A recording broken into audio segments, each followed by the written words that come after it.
Hi everyone, welcome or welcome back to the White Collar Engineer. Today, in order to share their Wellinkers interview experience, we have Devashish and Ayushi with us. Devashish, hello. पहले आप अपने बारे में कुछ बताओ हमारे audience को. Hello, myself Devashish Sharma. I am delighted to be here today, and I have just completed my graduations from Jaipur National University itself. I pursued bachelor's in pharmacy in the year 2024 itself. For the past 1 year, I was just preparing for the CAT examinations itself, and I have been shortlisted for various interviews, and Wellinger was one of them. And that's it. It was my recent interview experience. Right. Ayushi हमारे audience को अपने बारे में कुछ बताओ. So hi guys, my name is Ayushi Bhatt and I am from Lucknow and मैंने BCom pursue किया है. 2024 में मेरा BCom complete हुआ था. So yeah, and इसमें मुझे कोई भी extra points नहीं मिले हैं मेरे interview में, and Wellinger मेरा last interview था. So yeah. Right. So Debashish, वेलिंकर का जो एडमिशन प्रोसेस होता है वो कितने how many stages were there उसमें? वैसे तो 3 स्टेजेस थे. पहला CSP राउंड था जिसके अंदर हम अपने घर पे रहते रहते ही करते हैं, क्या उसका मतलब ऑनलाइन टेस्ट होता है. तो सेकंड वहां जाने के बाद में ग्रुप डिस्कशन होता है, एंड एट द लास्ट मतलब before exiting we just have our personal interview. Right. तो जो सीएसपी राउंड हुआ था उसमें Ayushi, walk us through that round. उसमें क्या किस टाइप के क्वेश्चंस पूछे गए थे, how many what was the pattern actually, how many minutes were given to you guys. So उसके बारे में कुछ बताओ. So first of all CSP का मैं full form बता देती हूँ. तो CSP round is communication skills proficiency round. अच्छा. तो इस राउंड में बेसिकली क्या होता है, आपको घर बैठे बैठे ऑनलाइन आपका एक टेस्ट होता है. उसमें बेसिकली वेलिंकर कॉलेज ये जानना चाहता है कि आपकी कम्युनिकेशन स्किल कितनी अच्छी है, आपकी लिसनिंग स्किल्स कितनी अच्छी है, और आपकी राइटिंग स्किल्स कितनी अच्छी है.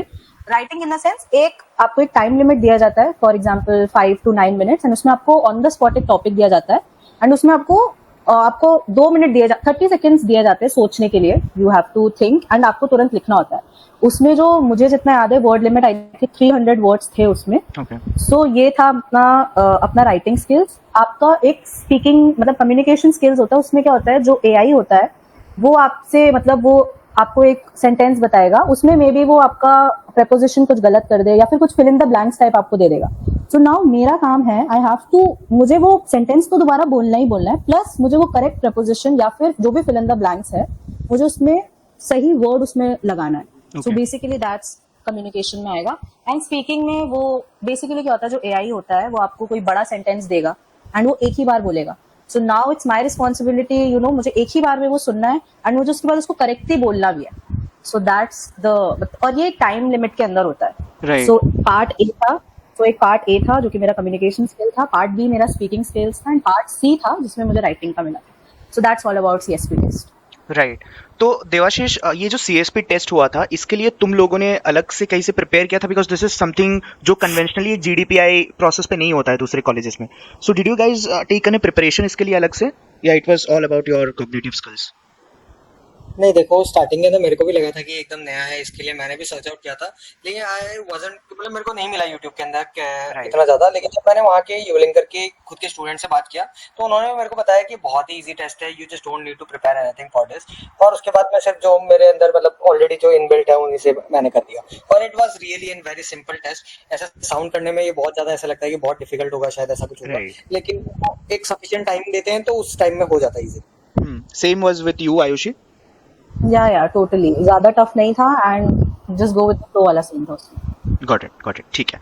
सो देवाशीष, उसके बाद अपना जीडी राउंड था. So walk us through the GD round, उसमें क्या क्या हुआ था? देखिए, वो सीएसपी टेस्ट तो ऑलरेडी हम मतलब घर पे बैठे बैठे ही दे रहे थे, जिसका ऑनलाइन था. लेकिन जीडी और पीआई के लिए हम लोगों को वहाँ पे जाना पड़ा था, जो भी उनका सेंटर था वो ऑफलाइन हुआ था. उसके अंदर देखिए, मैं स्टार्टिंग में बता दूं, जैसे ही हम घुसे थे ऑलरेडी हमारे पास में बहुत ही मतलब बड़ा ग्रुप दे दिया था, एक ग्रुप डिस्कशन के लिए. हम अप्रॉक्स 9 to 11 मेंबर्स थे, मतलब I just don't remember, approx 10 थे, 9 या 10 ऐसा कुछ था. तो उसके अंदर हम सबको बैठाया गया और उन सबको एक लेटर पैड और पेन दिया गया था, और उसके बाद सेम टाइम पे अपने को स्टार्ट किया गया था. अप्रोक्सीमेटली 20 मिनट्स दिए थे. और हमारे पैनल के अंदर 3 मेंबर्स थे, जिसमें से 2 मेल थे, 1 फीमेल थे. और सारे अपने लेट 30s के अराउंड होंगे, ठीक है. और मेरा जीडी का टॉपिक था price difference in cab fares between the Android devices as well as iOS devices, is it fair और अनफेयर. ये पॉइंट्स आने. और इसके अंदर जैसे मैं स्टार्ट करने वाला था, उसके अंदर मेरे साथ में दूसरा बंदा था, उसने स्टार्ट कर दिया, तो मेरे को फर्स्ट मतलब ओपनिंग सेंटेंस बोलने का मौका नहीं मिला। स्टिल मेरे पास में खूब सारे इसके लिए पॉइंट्स थे, और ये मतलब बहुत ही ज्यादा वो है कि हाँ ऑब्वियसली अनफेयर ही है। राइट। इस हाँ चीज़ों के लिए तो मतलब ऑब्वियसली अनफेयर है। इस चीज़ के लिए हमने स्टार्टिंग के अंदर डिस्कस किया कि हाँ ये चीज़ तो गलत है, और सबसे पहले हमने इसका कॉज डिटेक्ट करने की कोशिश की। तब इसके अंदर सबसे पहले अपन ये पॉइंट डाल सकते हैं कि हमेशा से ये माना गया है कि iOS डिवाइसेस वाले पर्सन के पास में ज़्यादा कैपेबिलिटी है किसी भी चीज़ के लिए पे करने की। इस मेंटेलिटी से वो अपना प्राइसेस वगैरह इंक्रीज करके रखते हैं। और उसके बाद में जैसे कि मतलब एक आप सेम जगह में कैटर कर रहे हो, सेम इंसानों को कैटर कर रहे हो, तो सिर्फ एक डिवाइस के बेसिस पे आपका प्राइसेस इधर मतलब ऊपर नीचे करना इट्स कम्प्लीटली इलीगल एंड बिल्कुल। ये चीज़ नहीं होना चाहिए। और उस चीज के लिए कुछ पॉइंट्स मैंने उनसे डिस्कस किए थे कि क्या चीजें कर सकते हैं। अगर मान लो उनको प्राइस बढ़ाना ही है, they can increase the price depending on the demand and supply thing. अगर मान लो उनके पास में अगर मान लो डिमांड्स बहुत ज्यादा है, सप्लाई कम है, they can obviously increase their prices, but it should be across all device.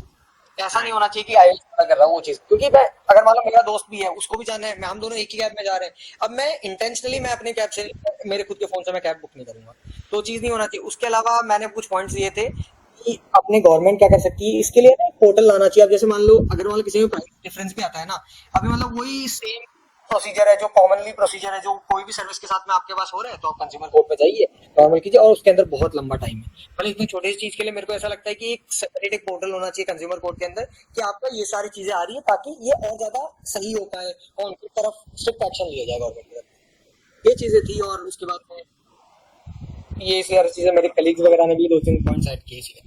Right. तो Ayushi, what was the topic in your case? तुम्हारी केस में क्या लाइक टॉपिक था जीडी का? जो मेरे फर्स्ट ऑफ ऑल जब मैं अपने जीडी में गई थी, मेरे पास ज्यादा लोग नहीं थे, मेरे साथ अराउंड 7 to 8 लोग थे, एंड मेरे में 2 ही टीचर्स थे, एक मेल और एक फीमेल। तो मेरा इन्हीं के बीच में जीडी हुआ था। जो मेरा टॉपिक था वो ये था कि इस technology making Gen Z less social. इसमें हमें अपने पॉइंट ऑफ व्यूज रखने थे। मैंने इन फेवर में ही रखा था कि जब से टेक्नोलॉजी आ गई है, जो जेनजीज है वो ज्यादातर फोन पे ही रहते हैं, वो इतने ज्यादा सोशल नहीं होता है, वो बाहर की वो आउटडोर गेम्स नहीं खेलते जो हम अपने टाइम पे खेलते थे, वो आजकल नहीं खेलते, एंड उस वजह से काफी प्रॉब्लम्स आती है, बिकॉज बच्चे बात नहीं करते एक दूसरे से, सोशलाइज नहीं हो पाते, न्यू आइडियाज नहीं जनरेट कर पाते, वही फोन में लगे रहते हैं। बाकी और भी फिर मेरे जितने भी साथ वाले लोग थे उन्होंने अपने अपने पॉइंट्स दिए थे, फॉर और अगेंस्ट दोनों में सबने दिया था। राइट। और ये जो ऑफलाइन प्रोसेस हुआ था देवाशीष, वो वेलिंकर के कैंपस में हुआ था कि सारे मेजर सिटीज में अलग अलग सेंटर्स उन्होंने ले रखा था? उन्होंने मेजर मेजर सिटीज के अंदर ले रखा था। मेरा क्या हुआ, मेरा केस थोड़ा सा अलग था। मैंने फेज 1 के अंदर अप्लाई किया था, और मैंने उनके लास्ट डेट वाले दिन ही अप्लाई किया था, तो उसके अंदर शायद मेरा कुछ मेरा जेड का ना उसी दिन मेरा रिजल्ट आया था, और मैंने उसी के बेसिस पे मैंने अप्लाई कर दिया था। लेकिन मैंने जब एप्लीकेशन पहले से फिल आउट कर रखा था ना, तो मैं उसके रिजल्ट अपडेट करना भूल गया। अच्छा। तो मैंने फेज 1 में अप्लाई कर देने के बाद भी मेरा इंटरव्यू फेज 2 के अंदर ही हुआ। और फेज 1 में बहुत सारे सेंटर्स होते हैं, और फेज 2 के अंदर भी मतलब 3 सेंटर्स थे, मुंबई, बैंगलोर और दिल्ली, और फेज 1 में तो एटलीस्ट 8-9 सेंटर्स तो थे ही थे। राइट। तो इस वजह से मेरा फेज 2 के अंदर आया था। राइट, ओके, ठीक है। तो let's move into the interview experience. अभी जीडी के बाद तो सीधा पीआई राउंड ही हुआ था, so we will start with Ayushi. So Ayushi, what was your experience, like what all questions were asked to you? जब मैं रूम में घुसी थी तो मेरे आगे 2 टीचर्स थे, again 1 male 1 female, but different थे। जो जीडीज में थे वो अलग थे। जो फर्स्ट ऑफ ऑल जो मुझसे क्वेश्चन पूछा गया था, सबसे पहले उन्होंने मेरा नाम पूछा था। मैंने अपना जब पूरा नाम बताया, आयुषी भट्ट, तो उन्होंने मुझसे पूछा था कि what's the meaning of my surname, मतलब क्यों है, क्योंकि मेरे मदर एंड फादर का सरनेम अलग था एंड मेरा अलग था, उनका ये जानना था कि मेरा क्यों अलग है। देन जब मैंने उनको इस पूरा समझा दिया था, तब उन्होंने मुझसे क्वेश्चन पूछा था जिसका कोई सही आंसर, मतलब अकॉर्डिंग टू उनके हिसाब से भी कोई सही आंसर नहीं था, बट उनको बस मेरा एक पॉइंट ऑफ व्यू चाहिए था। मेरे से जो क्वेश्चन पूछा गया था वो ये था कि बेटर एंटरप्रेन्योर कौन है, जेफ बेजोस या एलन मस्क? ओके, या इसका सबसे पहले मैं बहुत ही ज्यादा वो थी कि मैं क्या जवाब दूं इसका, क्योंकि मुझे नहीं पता था राइट आंसर क्या है। बट देन उन्होंने भी सामने से यही बोला था कि इसका कोई भी राइट आंसर नहीं है, हमें बस आपका पॉइंट ऑफ व्यू जानना है। उसी के बेसिस पे उन्होंने मुझसे सेकंड क्वेश्चन पूछा था कि सबसे अच्छा बिजनेस इस टाइम पे किसका ज्यादा अच्छा चल रहा है, रिलायंस का या फिर टाटा का? ओके। तो अगेन इसका भी कोई सही आंसर नहीं है, but it's just point of view के बेसिस पे था। देन मुझसे मेरे स्ट्रेंथ्स और मेरे वीकनेसेस पूछे गए थे, जो नॉर्मल क्वेश्चन है, आई थिंक सबसे ही पूछे गए होंगे। देन मुझसे पूछा गया था कि मेरा फेवरेट सब्जेक्ट क्या था बीकॉम में। आई टोल्ड कि मेरा favourite subject human resource management था। उसके बेसिस पे उन्होंने मुझसे पूछा था कि what are the types of motivation. Okay. इसका जवाब था, ऑल्दो मैंने उसका जवाब दिया था कि सिर्फ 2 टाइप के मोटिवेशन होते हैं, positive and negative, but I don't know कि अब वो सही जवाब है कि नहीं है। सो और उसके बेसिस पे, क्योंकि मैंने एचआर में एक इंटर्नशिप कर रखी थी, एक ऑनलाइन कंपनी में मैंने किया था, मतलब वर्क फ्रॉम होम मैंने किया था। सो उन्होंने मुझसे मेरे फर्स्ट इंटर्नशिप के बारे में पूछा था कि मैंने कहाँ किया और उसमें मेरा क्या रोल्स थे, उससे मैंने क्या सीखा, एंड मैंने उसमें एचआर का ही काम किया था। सो एक ये भी क्वेश्चन मुझसे पूछा गया था। उसके अलावा मुझे केस दिया गया था, क्योंकि मैंने उनको बताया था कि मेरा फेवरेट सब्जेक्ट एचआर है। तो वो केस ये था कि उन्होंने मुझसे बोला था कि आप एक कंपनी में एक एचआर का रोल प्ले कर रहे हो एंड आपके आगे 2 एम्प्लॉयज की सीवी है, लेकिन आपको सिर्फ एक ही एम्प्लॉय चूज करना है। Now the difference between both the employees are, एक एम्प्लॉय ऐसा है जो स्मार्ट वर्क पे बिलीव करता है बट वो हार्ड वर्क बिल्कुल नहीं करता, like he can't do any of the hard work, not even 1%। And दूसरा इंसान ऐसा है जो सिर्फ हार्ड वर्क पे बिलीव करता है but he can't do the smart work. So long run में एज एन एचआर मैं किसको प्लेस करूंगी या मैं किसको नहीं रखना चाहूंगी। सो मुझसे ये सारे क्वेश्चन पूछे गए थे। Right. And Ayushi, what were your preparation resources, like GDPI के लिए तुमने किसी कोचिंग से तैयारी करा था कि it was all self preparation? नहीं, जीडीपीआई मैंने कहीं से भी प्रिपरेशन नहीं करी थी, मैंने सब खुद से किया। मैंने थोड़ा बहुत ऑनलाइन रिसोर्सेज देख लिए थे जो भी अपने यूट्यूब वगैरह पे जितने भी हैं, बट उसके अलावा मैंने पर्टिकुलरली कहीं से कोचिंग तो नहीं ली। राइट।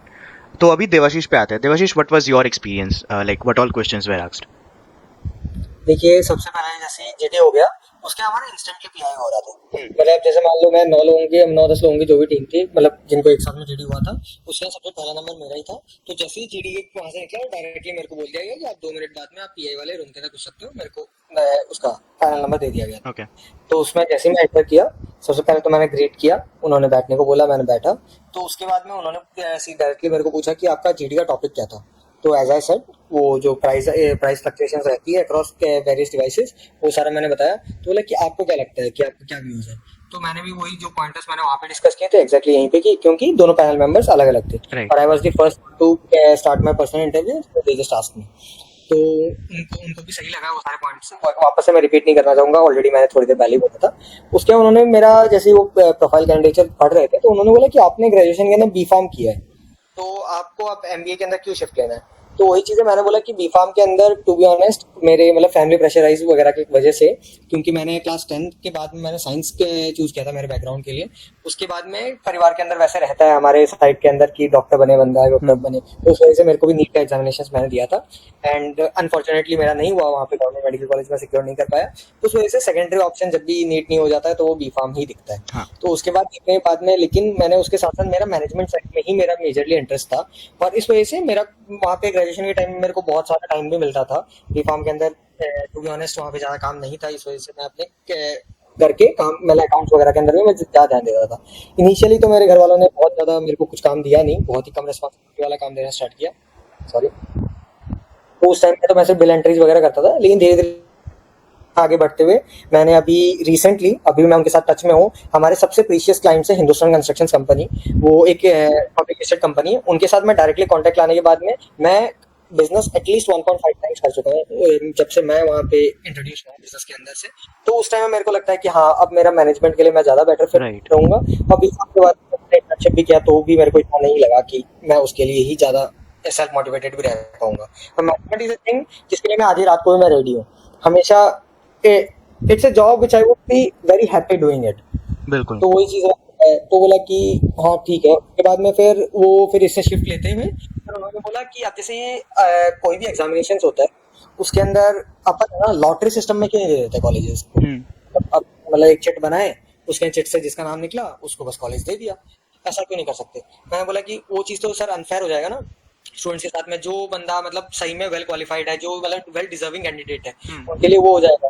तो फिर उनका सामने से क्रॉस क्वेश्चन ये था कि आपके क्या परसेंटाइल आया। मैंने बोला कि 78.18 आया मेरे जेड के अंदर। तो उन्होंने बोला कि आपको क्या लगता है, do you just deserve this, और क्या आपका मतलब डी डे वाले दिन कुछ हो जाने की वजह से आपका कम हो गया या किसी भी कारण से कम हो गया, but really deserve much better percentile. मैं बोला ऑब्वियसली सर बेटर परसेंटाइल। तो बोला तब कहाँ से सही हुआ, अगर मान लो आपके किसी वीडियो वजह से। तो मैंने बोला कि सर वो चीज तो सही है, लेकिन अपन अभी जो कैट एग्जामिनेशंस का भी अगर मान लो पूरा फॉर्मेट देखें, ये सिर्फ परसेंटाइल बेसिस पे कभी एक कैंडिडेट को रिजेक्ट करता ही नहीं है। True. हमेशा से अगर मान लो आज 8 परसेंटाइल आ जाने के बावजूद भी मेरे को बहुत सारे कॉलेजेस का इंटरव्यू कॉल आया जिनका अप्रॉक्स कट ऑफ 80 परसेंटाइल के पास में रहता है। वो 1-2 परसेंटाइल का वो बफर देके भी मेरे को इंटरव्यू पे कॉल दिया। उन्होंने मेरा ओवरऑल प्रोफाइल भी देखा है, मेरा इंटरव्यू एक्सपीरियंस भी देखा है। तो सारे चीज वो जो स्कोरिंग करके उसके बाद में देते हैं। तो इस वजह से मेरे को लगता है कि ये सिर्फ और सिर्फ एक एग्जामिनेशन पे लिमिटेड नहीं है, इस वजह से यही फॉर्मेट ज्यादा बेटर रहेगा और वो लॉटरी सिस्टम के अंदर एकदम भी नाइंसाफी होगी।